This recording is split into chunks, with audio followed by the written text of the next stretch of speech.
I was reading this morning in preparation for the show, an article on Forbes, and it talked about negative thought patterns, 13 ways to overcome those negative thought patterns. And the one thing that really stuck out to me was the one of the main points. It was the second one that they listed, and it talked about replacing the negative thoughts. And they mentioned notice, acknowledge, articulate, and choose. And that's part of creating those stable thoughts for yourself on a positive side to push away those negative thoughts that sometimes creep in.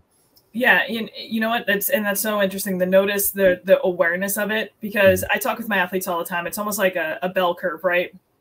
We know when we're in the sweet spot where we're feeling great and we're like, oh man, I'm excited to play today. And then we know when we're at the edges where we're way too amped up or we're way too in a bad space, whatever it may be.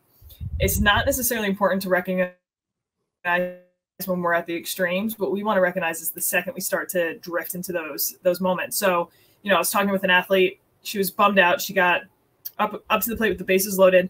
Game was on the line, and she ended up striking out. And she was saying how like she just felt anxiety throughout her entire body. She didn't feel prepared for a bat. She was trying to do all these tactics that we worked on in that moment, but she felt like she was too far gone.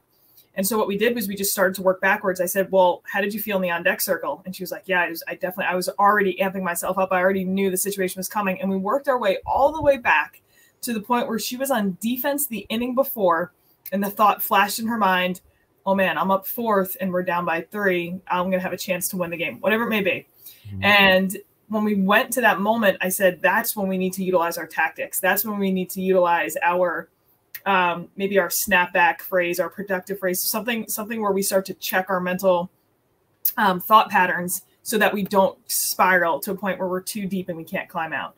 So yeah, the awareness piece I think is huge, and it's maybe working with someone too to recognize when those first patterns start to happen, because negative self-talk is a choice until it turns into a habit. And I think that's where we have to really catch it, is when it initially is that choice for us. There's a fine line there too, right? I mean, some people have that embedded in them, unfortunately, and you have to really be careful with that. Yeah, it's, you know, and it's interesting too.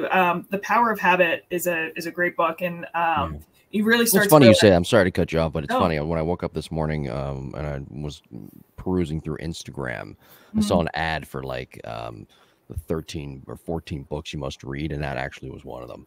It is really good. You know, it has some good nuggets in there, but I think, you know, even any book that like was pertaining to habits, that must have been a hot topic over the last 5 years, because Atomic Habits came out and all these other books. But great book, by the way.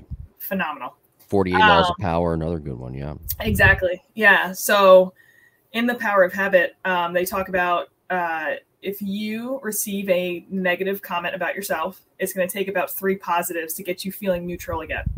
If you get 2 negative comments, you're going to need to get 6. You know, just that was the average. And I was reading, I was like, oh, that's interesting. And it makes sense, because we seem to be more affected or impacted by negative moments or negative comments than we are positive. And so I'm sitting there though, and I'm like, you know, how often do I hear, does someone like say something mean to me in a day? And I was like, that's really not, like, I couldn't relate to that moment. You know, maybe I thought about bullying in high school, like, you know, for kids.